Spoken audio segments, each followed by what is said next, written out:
Hello, I am back. Welcome to my channel. Today I'll be drawing a D&D character based on the roll of the dice. Let's bring out the Tower of Destiny!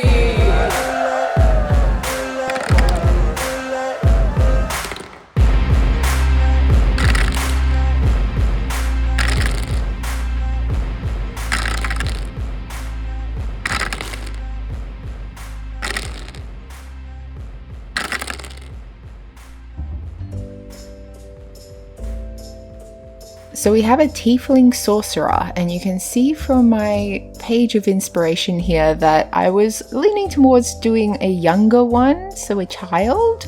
I put the description, at least the description as it was at the time of recording, before the new player handbook came out, for what a Tiefling is up in the corner there, and highlighted the main points I needed to remember. So I have horns, they have thick tails, canine teeth.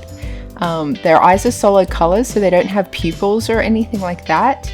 And their skin tones can be human, but also shades of red. And I've seen artwork online where it's any color. But I wanted to stay true to this official description, even though it's going to change soon, but we'll get into that later. And yes. Oh, their hair is also dark usually. So I've seen a lot where the Tiefling has like darker skin and then white hair, which also looks cool, but again, staying true to the description. And let's get started. So I'm going to be working from the old player handbook just because the new one technically isn't out yet. I just found out that everyone who did a pre-order, such as myself, gets access to the digital version today. So I'm going to be studying up on that one, and I might even take a short hiatus from these videos while I reconfigure my templates and things like that. But rest assured, I'll be back before you know it. Anyway, Tieflings, as the 2014 player handbook describes them, are derived from human bloodlines but have infernal power in their bloodlines somewhere. So it says that they're infused with the essence of Asmodeus, overlord of the 9 hells. Their appearance and their nature are not their fault, but the result of an ancient sin for which they and their children and their children's children will always be held accountable. So that's very mysterious. I've always sort of played the Tiefling also as just like they have a demon or a devil somewhere in their bloodline. But, you know, each to their own. Their traits that they have are connected to the sort of infernal legacy of that. In fact, one is called Infernal Legacy. They also have hellish resistance, which means they're resistant to fire damage. And they, of course, have dark vision. Some of the physical traits that they have, which you already saw on screen, do make them look very, very devilish. So that's where it's often more common to say that they have like a demon or something directly in their bloodline, because just having a sin in your ancestors' past doesn't really seem like you would grow horns and a tail and have red skin and glowing eyes and all of that. Like, it's very intense. So yeah. As a sorcerer, Tieflings and sorcerers kind of couple really well, because sorcerers carry a magical birthright, meaning that they just have magic in their blood. They don't study it per se, it's just a part of who they are, and they have to focus on controlling it more than learning it. And there are various subclasses for sorcerer. I think in this case, I would say probably wild magic is the one that I'd choose for this character, whose name will be Annika. Annika has innate magic in her bloodline, and this will probably be coming from the same sort of demonic energy that has made her into a tiefling. It says, your innate magic comes from the forces of chaos that underlie the order of creation. You might have endured exposure to raw magic, perhaps through a planar portal leading to Limbo, the elemental plane, or the far realm. Perhaps you are blessed by a fae or marked by a demon. So obviously marked by a demon makes sense for this character.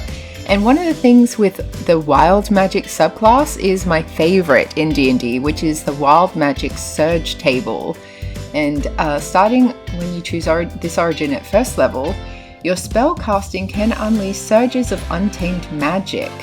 And there's a table that goes from, well, it's a 100 table, but they sort of do them in groups. So like 1 to 2, 3 to 4, 5 to 6.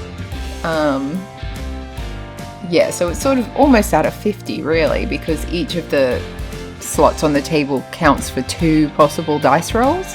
But they have a lot of fun stuff, like you gain resistance to all damage for the next minute, or your hair falls out but grows back within 24 hours. You're immune to being intoxicated by alcohol for the next 5d6 days. You can cast levitate on yourself, things like that. Very, very fun.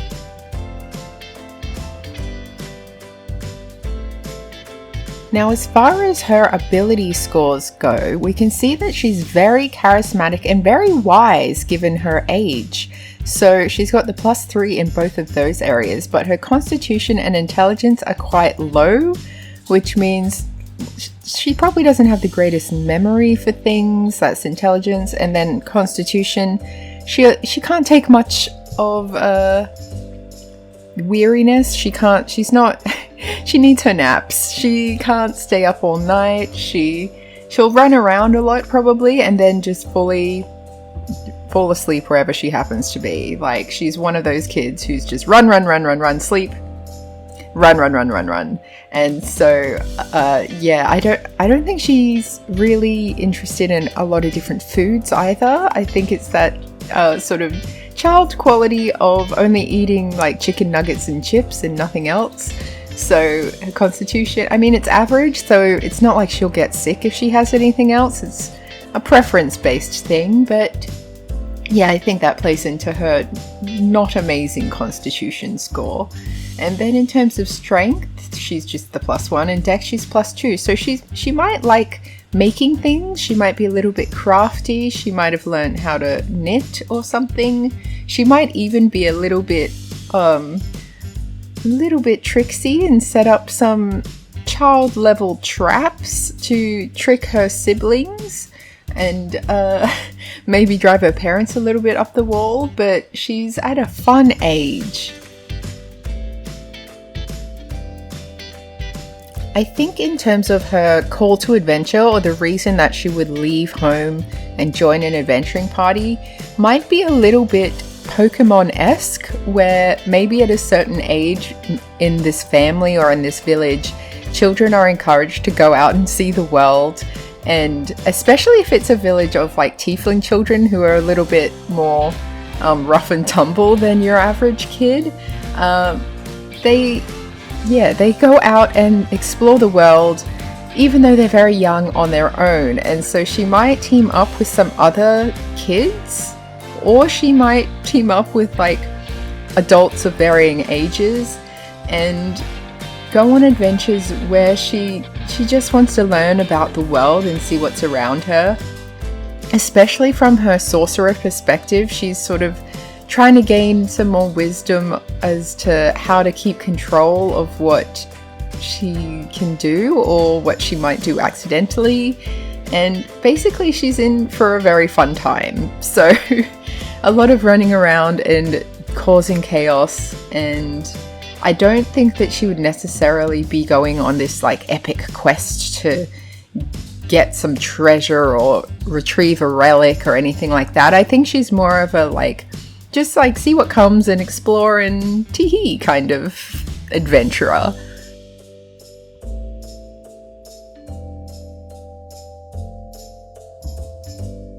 Thinking about her background as well, I mentioned that she has siblings that she likes to play tricks on, and her parents are probably a little bit at their wits' end, especially if they have multiple kids with the level of energy that Annika does.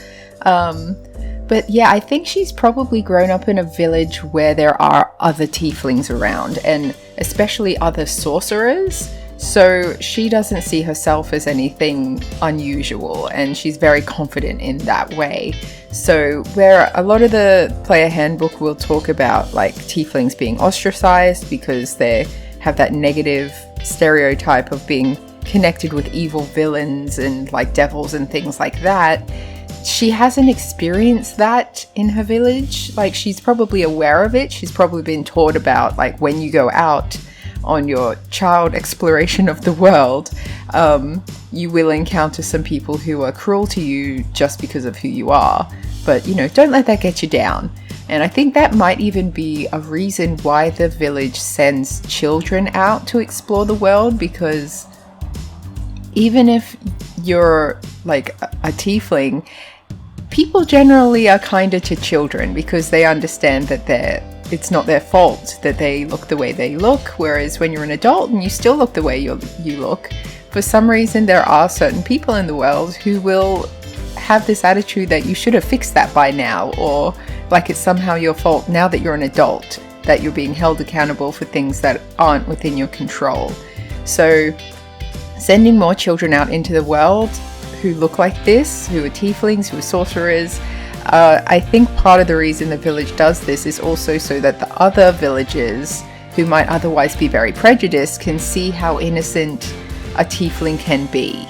And so they might change their stereotypes and ignorant assumptions. And yeah, I think that would be a cool way to set up this character.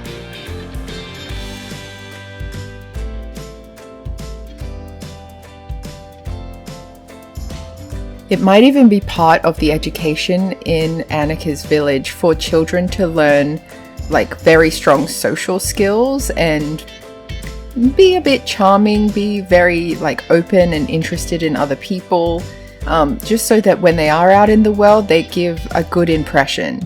And it might not be specific from the perspective of saying like, well, people will instantly not like you based on your horns and your tail and things, so you need to counteract that. I think it's just like generally you do want children to be well behaved and polite and kind. So I think it's a bit of that, but there's a lot more focus from both parents and schooling and things in the social aspect, rather than say the intelligence stat where they're taught more about like maths and English and geography and things like that. They don't press that much information on especially the young kids, because they sort of feel like as long as you can read in general, you'll be able to pick up information that interests you. And when you're out in the world, that's when you'll learn your geography. And, you know, history changes depending on who's telling it. So they don't really focus on the core subjects as we would consider them to be core and important. I'd say most of the schooling is focused on social skills and basic survival in the world, and just, you know, how to catch a rabbit if you need to cook rabbit stew, and very survival amongst the community skills. I think that's probably it. Especially that would tie into why her wisdom is so high, even though she's so young. They probably would teach sort of things of like, if someone's lying, they might look away from you, or they might do this or that or the other. So she's been taught things that nurture her wisdom rather than things that nurture her intelligence, if that makes sense. I think it makes sense. Let me know if you're confused, but I think you get it. So this is Annika. What do we think of her? I think she came out really well. I'm happy with the way the lighting is hitting her and things. I struggled a little bit with the skirt shadowing, but I think ultimately it came out well. Let me know what you think in the comments, and if you have access to the new player handbook and you've been studying it, is there anything that you're particularly excited about or anything that you're unhappy about? Because I'm sure there's stuff where we've seen, you have a look at it and you're like, I'm sorry, what is that? But yeah, I'm very excited about it. So I'm going to go and have a read of it right now. But yes, this is Annika. Yeah, she's good. She's great. She's a little cutie.